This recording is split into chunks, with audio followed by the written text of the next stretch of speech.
नमस्कार दोस्तों, स्वागत है आपका एक बार फिर से हमारे YouTube चैनल में। आज मैं आपको हाल ही में चर्चा में रहे जगदीप धनखड़ जी के बारे में और ये जिस पद पे थे उपराष्ट्रपति के पद के बारे में बताऊंगा कि कैसे ये उपराष्ट्रपति का पद बहुत महत्वपूर्ण होता है, कैसे इसका चुनाव होता है, उपराष्ट्रपति कैसे बनाए जाते हैं, कभी कोई सरकार चाहे तो कैसे उपराष्ट्रपति जी को हटा सकती है। इन सभी बातों के बारे में चर्चा करेंगे। चर्चा इसलिए होगी क्योंकि हाल ही में जगदीप धनखड़ जी ने अपने स्वास्थ्य कारणों का हवाला देके अपने पद से इस्तीफा दे दिया है। ठीक है, मीडिया में मीडिया नहीं कहना चाहिए, सोशल मीडिया में ये चर्चा है कि अगर ये इस्तीफा नहीं दिए होते तो इनको सरकार हटाने का प्रयास जरूर करती। तो आइए देखते हैं कि उपराष्ट्रपति पद क्यों खाली हुआ, 2025 में उपराष्ट्रपति पद क्यों खाली हुआ, इसके बारे में देखते हैं। तो इसका कारण ये है कि वर्तमान उपराष्ट्रपति जगदीप धनखड़ ने 21 जुलाई 2025 को स्वास्थ्य कारणों से इस्तीफा दे दिया। इन्होंने क्या किया, इस्तीफा दे दिया। हालांकि इन्होंने तो स्वास्थ्य कारण ही दिखाए हैं, लेकिन इसके पीछे बहुत सारे कारण हैं जो कि बहुत यूट्यूब चैनल पे आपको जानने को मिल जाएंगे। ठीक है, लेकिन मैं एग्जाम की तैयारी कराता हूं, इसलिए मैं उन्हीं बातों की चर्चा करूंगा जो कि आप परीक्षा की दृष्टि से आपके लिए इम्पोर्टेंट होंगे। ठीक है, उपराष्ट्रपति राज्यसभा के सभापति भी होते हैं, इसलिए यह पद खाली होते ही चुनाव कराना आवश्यक हो जाता है। उपराष्ट्रपति, देखिए भारत की संसद के 3 हिस्से होते हैं, एक राष्ट्रपति, एक राज्यसभा और एक लोकसभा। तो राज्यसभा का ये अध्यक्ष होते हैं, अभी जो वर्तमान से पहले 21 जुलाई 2025 से पहले जगदीप धनखड़ जी थे भारत के उपराष्ट्रपति और यही राज्यसभा के अध्यक्ष थे। तो चूंकि उपराष्ट्रपति राज्यसभा के अध्यक्ष होते हैं, इसलिए इस चुनाव को कराना बहुत इंपॉर्टेंट है, क्योंकि इस पद की गरिमा ये है कि ये राज्यसभा को सुचारू रूप से चलाते हैं। ठीक है, भारतीय संविधान का अनुच्छेद, ये देखिए बहुत इंपॉर्टेंट क्वेश्चन है, परीक्षाओं में छपने जा रहा है। अनुच्छेद 68(1) कहता है कि यदि उपराष्ट्रपति का पद खाली होता है तो 6 महीने के भीतर चुनाव कराना अनिवार्य है। अब इस वीडियो में एक एक लाइन परीक्षाओं के दृष्टि से इम्पोर्टेंट है, इसलिए इस वीडियो को अंत तक देखिएगा। अगर आपने इस चैनल को सब्सक्राइब नहीं किया है तो प्लीज सब्सक्राइब कर लें। इस बेल आइकन जो आपको यहाँ दिख रहा है, घंटी का चित्र, उस पर भी जरूर प्रेस करिएगा ताकि मैं जो भी पढ़ाऊं या जो भी वीडियो अपलोड करूं सबसे पहले आपके पास पहुंचे। इंपॉर्टेंट तब हो जाता है जब मैं लाइव आता हूं। अगर लाइव आता हूं आपने अगर बेल आइकन नहीं प्रेस किया है तो उसकी सूचना आपको नहीं मिलेगी। तो प्लीज सब्सक्राइब करने के साथ साथ बेल आइकन भी प्रेस जरूर कर दीजिएगा। चलिए आगे चलते हैं, देखते हैं उपराष्ट्रपति का महत्व। उपराष्ट्रपति का महत्व क्या है? उपराष्ट्रपति भारत का दूसरा सर्वोच्च नागरिक होता है। पहला सर्वोच्च नागरिक कौन है? तो प्रथम स्थान पे आते हैं राष्ट्रपति महोदय और दूसरे स्थान पे आते हैं उपराष्ट्रपति महोदय। ध्यान रखिएगा, आम आदमी का जो क्रम है 27वां क्रम है। जो कॉमन मैन है उसका क्रम भारत में किस क्रम पे आता है? तो 27वां है। पहले स्थान पे राष्ट्रपति और दूसरे स्थान पे उपराष्ट्रपति का स्थान है। ठीक है, राज्यसभा के सभापति, याद रखेंगे कि राज्यसभा का सभापति कौन होता है? तो ये होते हैं उपराष्ट्रपति के रूप में। उनका काम ऊपरी सदन की कार्यवाही को सुचारू रूप से चलाना होता है। अभी मैंने आपको बताया कि पार्लियामेंट के 3 हिस्से होते हैं, प्रेसिडेंट, राज्यसभा और लोकसभा। राज्यसभा को उच्च सदन भी कहा जाता है। यहाँ पे जो ऊपरी सदन कहा गया है ये राज्यसभा के लिए ही प्रयोग किया गया है। ठीक है, इसकी पहचान है, चित्र देख के आप बता सकते हैं कि रेड कारपेट अगर आपको दिखे तो निश्चित रूप से ये राज्यसभा है। ठीक है, और हरा कारपेट दिखे तो ये लोकसभा है। आगे चलते हैं, राष्ट्रपति की अनुपस्थिति या किसी कारणवश पद रिक्त होने की स्थिति में उपराष्ट्रपति कार्यवाहक राष्ट्रपति भी बन सकते हैं, इसलिए उपराष्ट्रपति का पद बहुत महत्वपूर्ण हो जाता है। चलिए आगे देखते हैं। आज मैं आपको वे सभी फैक्ट्स बताऊंगा जो कि एग्जाम के लिए इंपॉर्टेंट हैं। चुनाव प्रक्रिया, अभी हाल ही में राष्ट्रपति का चुनाव कराया जाना निश्चित किया गया है।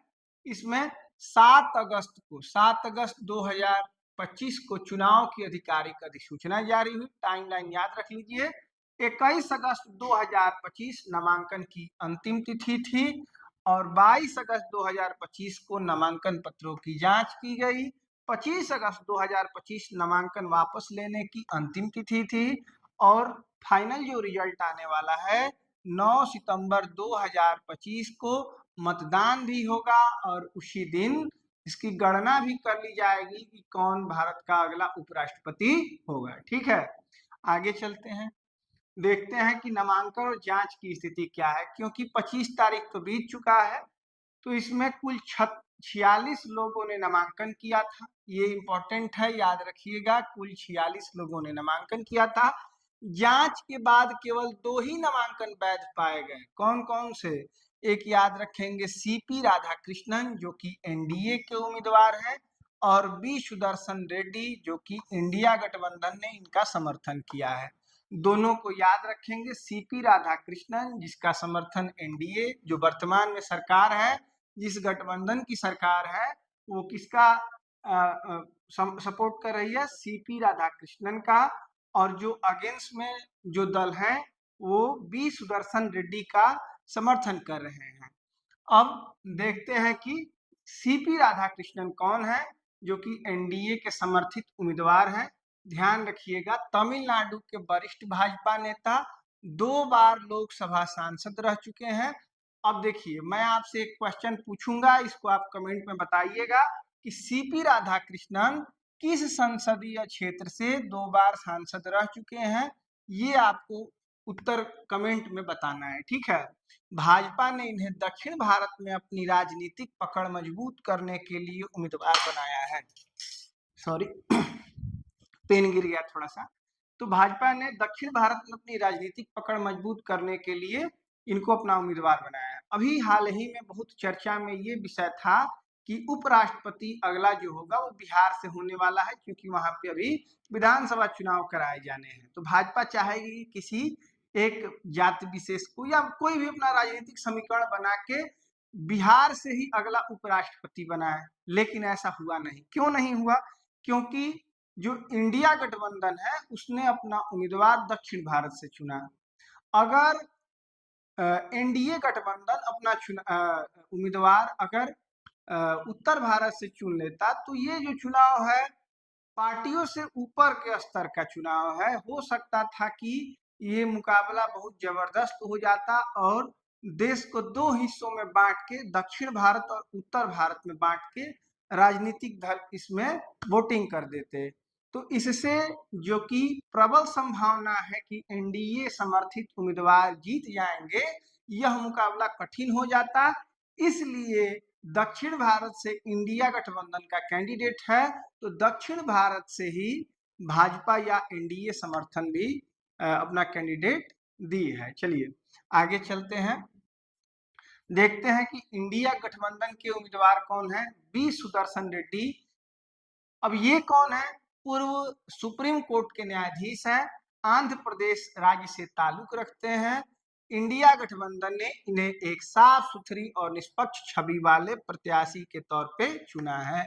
ठीक है, तो ये इंडिया गठबंधन चाहती है कि अपना एक साफ सुथरा अच्छी छवि का कैंडिडेट उतारा जाए, इसलिए सुप्रीम कोर्ट के पूर्व न्यायाधीश को इन्होंने अपना कैंडिडेट बनाया है, जो कि आंध्र प्रदेश से रिलेटेड है।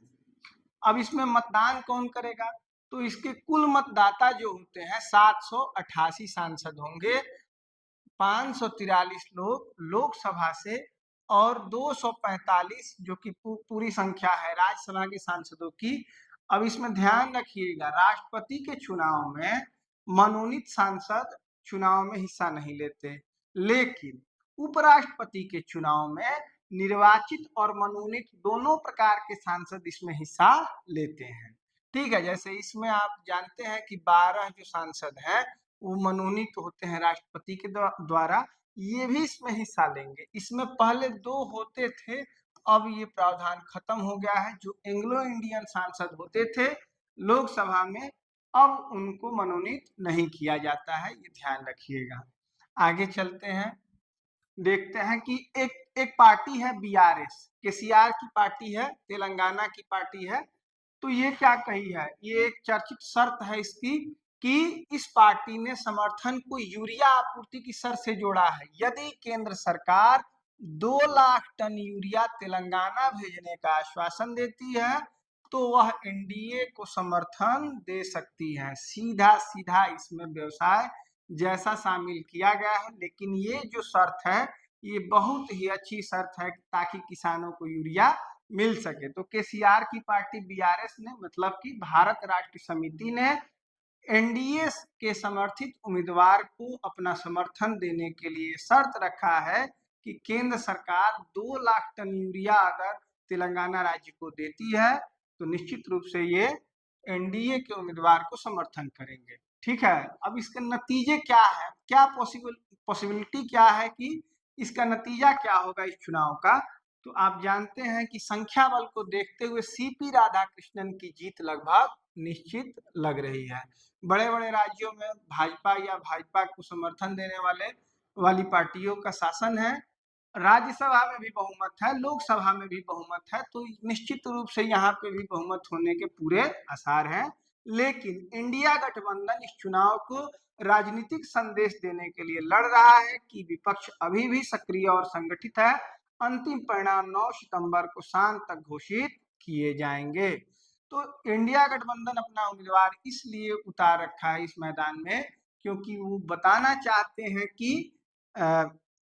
एनडीए के विपक्ष या कहें कि भाजपा के विपक्ष में जिस इंडिया गठबंधन का कुछ सालों पहले निर्माण हुआ था वो अभी बिखरा नहीं है, वो लोग एक साथ है। ठीक है, ये बताने के लिए प्रतीकात्मक लड़ाई लड़ रहे हैं। आगे चलते हैं, अब उपराष्ट्रपति से रिलेटेड जो भी अनुच्छेद भारतीय संविधान में बताया गया है, थोड़ा एक बात इसके बारे में भी देख लेते हैं क्योंकि परीक्षाओं में इससे बराबर प्रश्न पूछे जाते हैं।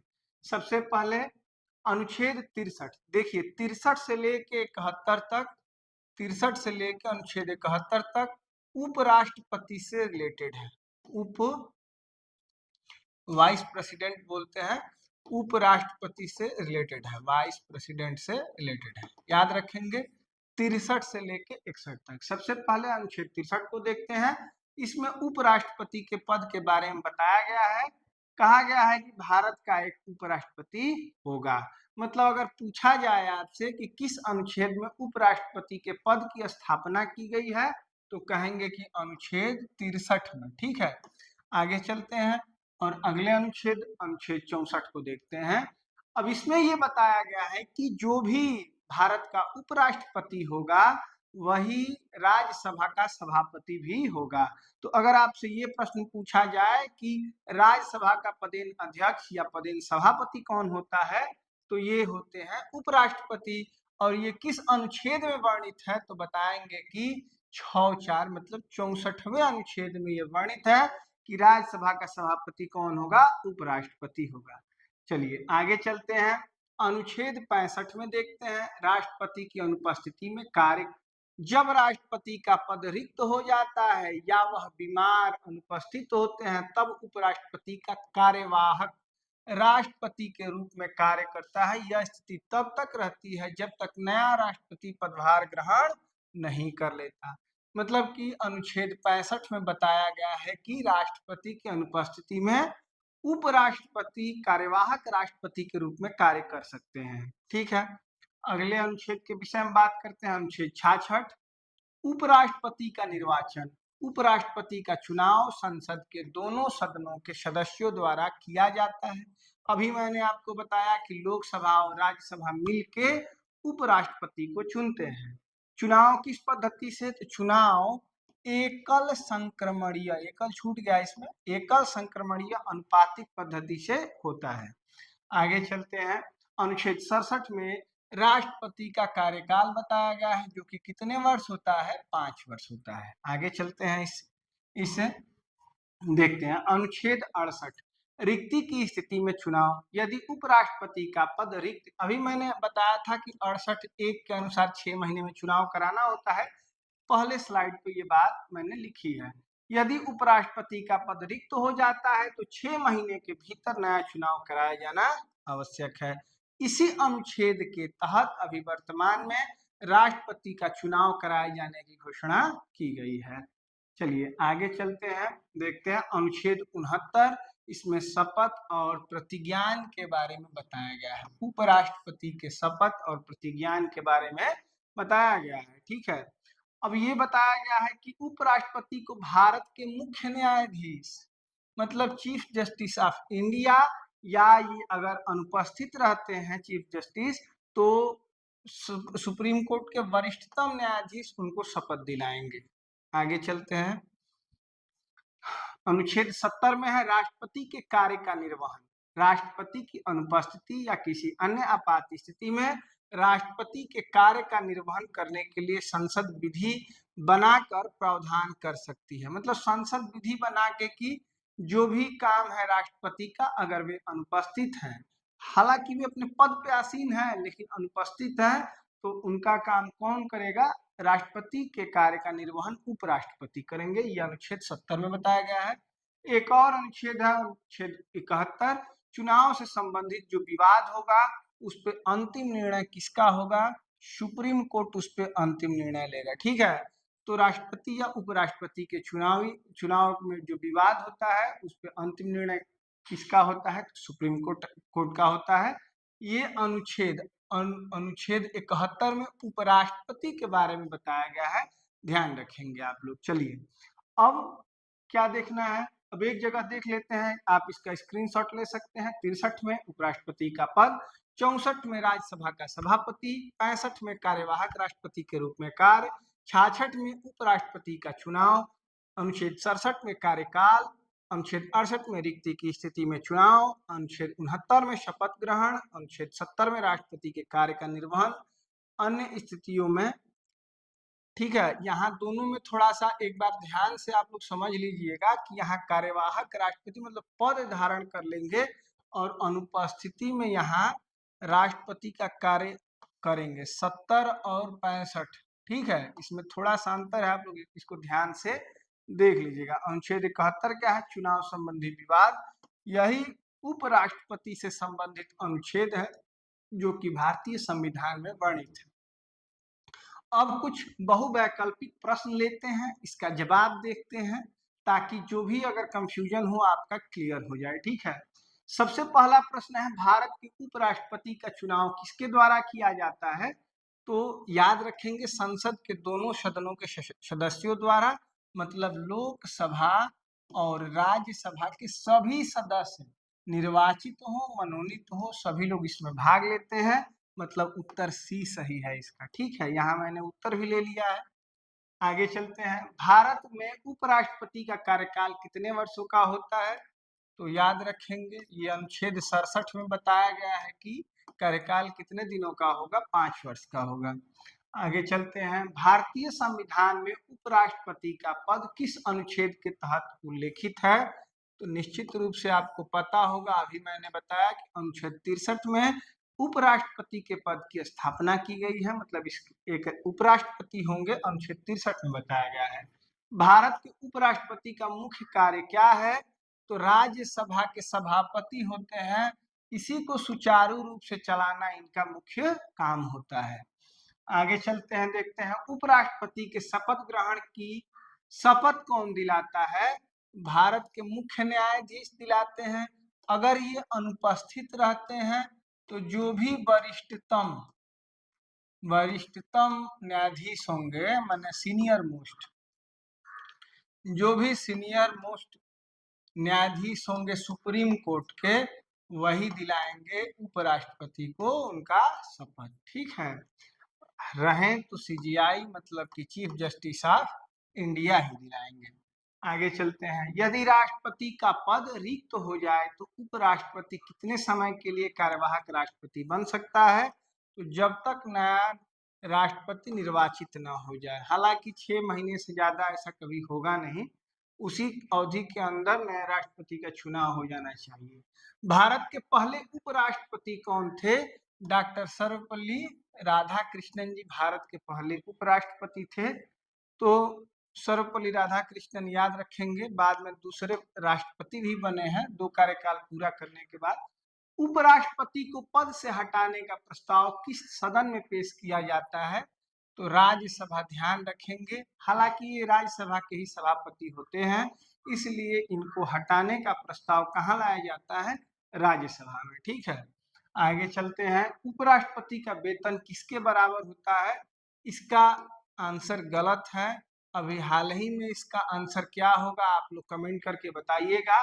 अभी बता दूं मैं कि प्रेसिडेंट जो होते हैं, प्रेसिडेंट का जो वेतन है 5 लाख है। ठीक है, और वाइस प्रेसिडेंट माने कि उपराष्ट्रपति का जो वेतन है वो 4 लाख है। ठीक है, आप लोग कमेंट करके बताइएगा। चलिए, राज्यपाल का, लोकसभा अध्यक्ष का, एक ही कमेंट में आप लोग बताएंगे। राज्यपाल का, लोकसभा अध्यक्ष का और पीएम का, इन तीनों के वेतन के बारे में आप बताएंगे कि राज्यपाल, लोकसभा अध्यक्ष और पीएम का वेतन वर्तमान में कितना है। अब गूगल करेंगे अगर आप, तो आपको पहले थोड़ा कम दिखेगा, ठीक से डीपली सर्च करेंगे तो आपको पता चलेगा कि इन तीनों का वेतन हाल ही में बढ़ाया गया है। कमेंट में बताएंगे कि इनका वेतन कितना है। ठीक है, चलिए, उपराष्ट्रपति पद का चुनाव कराने की जिम्मेदारी किसके पास होती है? तो ये निश्चित रूप से आपको पता होगा कि चुनाव आयोग ही उपराष्ट्रपति के पद का चुनाव कराता है। किस पद्धति से कराता है? तो एकल संक्रमणीय अनुपातिक पद्धति से, अनुपातिक पद्धति से। ठीक है, अब इसमें क्या होता है, जैसे मान लीजिए कि हम लोग गए किसी सांसद को वोट देने के लिए, किसी विधायक को वोट देने के लिए, किसी प्रधान को वोट देने के लिए, तो यहाँ आपको पूरी सूची मिलेगी। अगर ऑफलाइन है तब भी, ऑनलाइन है तब भी। मान लीजिए कि यहाँ कमल का निशान है। ठीक है, यहाँ पे साइकिल बनी है। हाँ, फिर यहाँ क्या है? तो यहाँ मान लेते हैं कि पंजा बना है। ठीक है,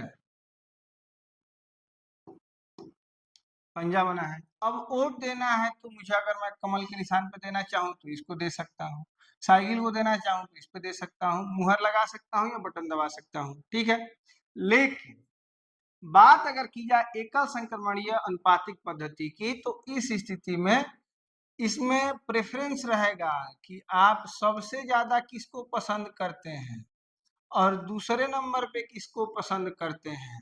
तो आप पहले को अगर वोट देते हैं तो 1 नंबर की पसंद को ज्यादा अनुपात में रखा जाता है, इसकी वैल्यू ज्यादा होती है, और दूसरी पसंद को थोड़ा कम अनुपात में रखा जाता है। ठीक है, तो इसमें ये नहीं है कि एक ही लोग को वोट देना है, इसमें ये है कि पहली पसंद, दूसरी पसंद, तीसरी पसंद है, जितने कैंडिडेट हो उतनी पसंद बताना है। और निर्धारित किया गया है कि एक सांसद का किस अनुपात में वोटों की संख्या, मतलब सांसद अगर इनको वोट करते हैं तो कोई सांसद अब एक व्यक्ति नहीं रह गया है, एक लोकसभा क्षेत्र का पूरा वो क्या है, प्रतिनिधि है, तो उसके वोट की वैल्यू भी ज्यादा रखी जाती है। तो आप देखते हैं कि लाखों से चुनाव जीते, और मैंने आपको बताया कि 788 ही वोटर है, और आप देखते हैं कि राष्ट्रपति 3 लाख से जीत गए, 2 लाख से जीत गए। मतलब कि जैसे आप अनुपात समानुपात में पढ़ते हैं कि 1 को 40 कहा जाता है तो 2 को क्या कहा जाएगा, इसी तरीके से इन वोटर्स के मत का भी अनुपात सेट किया जाता है। ठीक है, तो एकल संक्रमणीय अनुपातिक पद्धति है। उपराष्ट्रपति बनने के लिए न्यूनतम आयु कितनी होनी चाहिए? बिल्कुल सही जवाब होगा ये बी, 35 वर्ष। ठीक है, लोकसभा, राज्यसभा, राष्ट्रपति, वहीं बगल में बैठा लीजिए उपराष्ट्रपति को। यहाँ से शुरू करते हैं 25 लोकसभा। ठीक है, राज्यसभा के बारे में 30, और राष्ट्रपति जो होते हैं, राष्ट्रपति होते हैं 35, वहीं उपराष्ट्रपति भी होंगे। ठीक है, इनकी भी उम्र कम से कम कितनी होनी चाहिए? 35 वर्ष होनी चाहिए। आगे चलते हैं। उपराष्ट्रपति की योग्यता में निम्न में से कौन शामिल नहीं है? वह भारत का नागरिक होना चाहिए, ये तो होना ही है। वह राज्यसभा का सदस्य बनने के योग्य हो, राज्यसभा का अध्यक्ष है तो सदस्य बनने की योग्यता होनी चाहिए। वह लाभ का कोई पद धारण न करता हो, ये भी योग्यता होनी चाहिए। वह लोकसभा का निर्वाचित सदस्य होना चाहिए, ये योग्यता नहीं है। अभी दोनों कैंडिडेट मैंने जो बताया, ये लोकसभा में एक ही निर्वाचित हैं उसमें, जो एनडीए के उम्मीदवार हैं, और जो जज साहब हैं वो किसी लोकसभा के सदस्य नहीं है, इसलिए ये अहर्ता क्वालिफिकेशन योग्यता नहीं है। ठीक है। उपराष्ट्रपति के चुनाव में विवाद की स्थिति में अंतिम निर्णय किसका होता है? तो आपको मैं पहले बता चुका हूं कि विवाद की स्थिति में अंतिम निर्णय सुप्रीम कोर्ट का होता है। चलिए, उपराष्ट्रपति को हटाने का प्रस्ताव राज्यसभा में पारित होने के बाद किस सदन की सहमति आवश्यक होती है? तो लोकसभा की भी सहमति होनी चाहिए और साधारण बहुमत से होना चाहिए। थोड़ा प्रश्नों को देखिए, लोकसभा की कोई भूमिका नहीं होती, बिल्कुल गलत। लोकसभा सर्वसम्मति से, सर्वसम्मति का मतलब कि सब लोग एक साथ कहे तो ना, पक्ष और विपक्ष दोनों होते हैं तो साधारण बहुमत होना चाहिए। लोकसभा की विशेष बहुमत ये भी नहीं, ये इसका बिल्कुल सही जवाब है। आप ऑप्शंस में मत उलझिए, इसके लिए चारों ऑप्शंस को जरूर पढ़िएगा। आगे चलते हैं। उपराष्ट्रपति का कार्यकाल समाप्त होने के बाद वह किस पद पर कार्य करता है यदि नया उपराष्ट्रपति चुना न गया हो तब? तो ये याद रखेंगे, जब तब तक कार्यरत रहता है, उपराष्ट्रपति कार्यकाल समाप्त होने के बाद वह किस पद पे? हाँ, तो जब तक नया उपराष्ट्रपति नहीं बन जाता तब तक वही उपराष्ट्रपति के पद पे काम करता है। तो इसका सही जवाब होगा पहला, तब तक कार्यरत रहता है जब तक नया उपराष्ट्रपति शपथ नहीं ले लेता। आगे चलते हैं। अब तक 2025 तक कितने उपराष्ट्रपति बाद में भारत के राष्ट्रपति बने हैं? इसका सही जवाब हो जाएगा 6। 6 लोग हैं जो कि पहले उपराष्ट्रपति बने और बाद में जाके वे राष्ट्रपति बने। उनका नाम देख लेते हैं। सबसे पहले सर्वपल्ली राधाकृष्णन, जाकिर हुसैन। इनके बारे में ये भी याद रखिएगा कि भारत के पहले मुस्लिम राष्ट्रपति कौन थे? तो जाकिर हुसैन जी थे। आर वेंकटरमन, फिर शंकर दयाल शर्मा, के आर नारायणन और बीवी गिरी। बीवी गिरी हालांकि ऊपर होना चाहिए। तो 6 लोग ये ऐसे राष्ट्रपति हैं जो पहले उपराष्ट्रपति थे और बाद में चल के राष्ट्रपति बने। ठीक है। आगे चलते हैं। यदि उपराष्ट्रपति का पद रिक्त हो जाए तो नया चुनाव कितने समय के भीतर कराया जाना चाहिए? 68 अनुच्छेद याद रखिएगा। 68 के तहत ये बताया गया है कि 6 महीने के भीतर इसका चुनाव करा दिया जाना चाहिए। चलिए, आज का लास्ट क्वेश्चन है। उपराष्ट्रपति के शपथ पत्र में निम्न में से कौन सी बात का उल्लेख नहीं होता? संविधान की रक्षा करना सबका फर्ज है, भारत की संप्रभुता और एकता का रक्षा करना ये भी सबका फर्ज है, निष्पक्ष रूप से कार्य करना भी है, प्रधानमंत्री की सहायता करना ये उनके शपथ में उल्लेखित नहीं होता है, जो कि सीजीआई के द्वारा उनको शपथ दिलाया जाता है। इसमें इन 3 बातों का उल्लेख होता है, लेकिन प्रधानमंत्री की सहायता करेंगे उपराष्ट्रपति इस बात का उल्लेख नहीं होता है। तो ठीक है मित्रों, उम्मीद है ये सेशन आपको पसंद आई होगी और इन प्रश्नों को देख ठीक है मित्रों, उम्मीद है आपको ये सेशन जरूर पसंद आई होगी। अगर आपको ये सेशन पसंद आए तो वीडियो को लाइक करें, चैनल को सब्सक्राइब करें, बेल आइकन को प्रेस करें और अपने दोस्तों में शेयर करें ताकि और लोग भी हमारे साथ जुड़ सके। आप ही के सहयोग से हमारा मनोबल बढ़ता है, तो हमें सपोर्ट करना न भूलें। चलिए, मिलते हैं आपसे अगले वीडियो में। तब तक के लिए नमस्कार। आपका दिन शुभ हो।